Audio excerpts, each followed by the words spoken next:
విడుదలైంది. 5 స్థానాలకు అభ్యర్థులను ఏఐసీసీ ప్రకటించింది. సికింద్రాబాద్ స్థానానికి దానం నాగేందర్, మల్కాజ్గిరికి సునీతా మహేందర్ రెడ్డి పేరును ప్రకటించారు. పెద్దపల్లి నుంచి గడ్డం వంశీకృష్ణ పోటీలో ఉండనున్నారు. చేవెళ్ల స్థానానికి రంజిత్ రెడ్డి, నాగర్ కర్నూలు స్థానానికి మల్లు రవి పేరును ప్రకటించారు.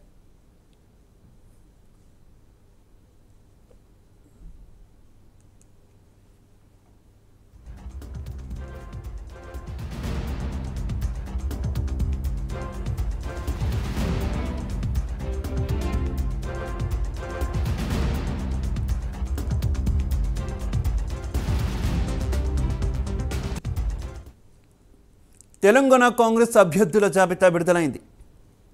5 స్థానాలకు అభ్యర్థులను ఏఐసీసీ ప్రకటించింది. సికింద్రాబాద్ స్థానానికి దానం నాగేందర్, మల్కాజ్గిరికి సునీతా మహేందర్ రెడ్డి పేరును ప్రకటించారు. పెద్దపల్లి నుంచి గడ్డం వంశీకృష్ణ పోటీలో ఉండనున్నారు. చేవెళ్ల స్థానానికి రంజిత్ రెడ్డి, నాగర్ కర్నూలు స్థానానికి మల్లు రవి పేరును ప్రకటించారు.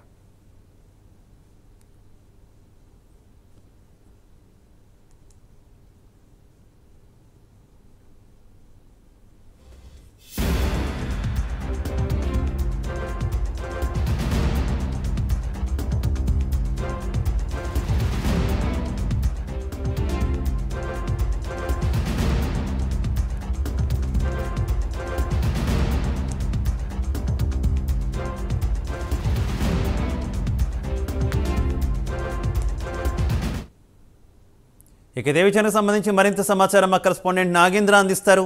నాగేంద్ర. Thank you Shiva.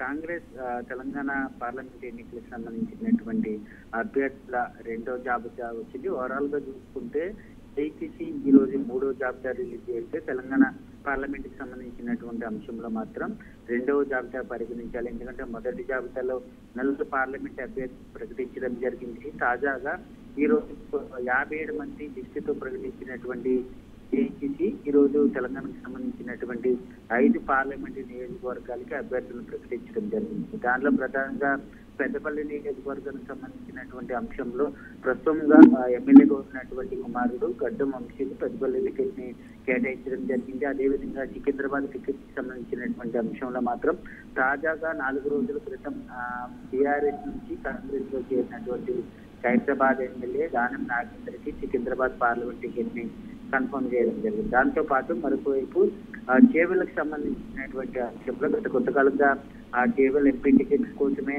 ఆ బీఆర్ఎస్ పార్టీ నుంచి కాంగ్రెస్ లో చేరినటువంటి సునీత లక్ష్మారెడ్డి కాకుండా తాజాగా 4 రోజుల క్రితం కాంగ్రెస్ లో చేరినటువంటి బీఆర్ఎస్ ఎంపీ సిట్టింగ్ ఎంపీగా ఉన్నటువంటి గడ్డం రంజిత్ రెడ్డికి ప్రస్తుతం చేవెళ్ల ఎంపీ టికెట్ కన్ఫర్మ్ చేయడం జరిగింది. ప్రస్తుతం చేవెళ్ల టికెట్ ఆశించినటువంటి సునీత మహేందర్ రెడ్డికి సంబంధించినటువంటి ఆమెకి ప్రస్తుతం మల్కాజ్గిరి పార్లమెంట్ అభ్యర్థిగా ఆమె అయితే ప్రకటించినటువంటి పరిస్థితి. మరొక నియోజకవర్గం నాగర్ కర్నూలుకు సంబంధించినటువంటి అంశంలో గత కొంతకాలంగా మల్లు రవి, అదేవిధంగా ఏఐసీసీ కార్యదర్శి అయినటువంటి సంపత్ కుమార్ ఇద్దరి మధ్య తీవ్ర పోటీ నెలకొన్నప్పటికీ అధిష్టానం మాత్రం మల్లురావుకి గ్రీన్ సిగ్నల్ ఇచ్చింది. నాగర్ కర్నూలు పార్లమెంట్ అభ్యర్థిగా మల్లురావుకి ప్రకటించినటువంటి పరిస్థితి. ఓవరాల్ గా చూసుకుంటే మొదటి జాబితా, రెండవ జాబితా రెండు కలుపుకొని ఇప్పటి వరకు కూడా 9 పార్లమెంటు నియోజకవర్గాలకు సంబంధించి అభ్యర్థులను ప్రకటించినటువంటి నేపథ్యంలో మరొక 8 పార్లమెంటు నియోజకవర్గాలకి అభ్యర్థులను ప్రకటించాల్సినటువంటి అవసరం ఉంది. కానీ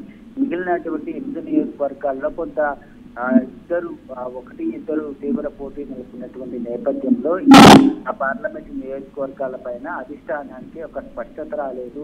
ఎందుకంటే నేతలందరూ ఏకాభిప్రాయంతో కూడుకున్న తర్వాత ఆ 8 పార్లమెంటు నియోజకవర్గాలకు కూడా ఆ అభ్యర్థులు ప్రకటించేటటువంటి అవకాశం అయితే కనిపిస్తుందని చెప్పాలి.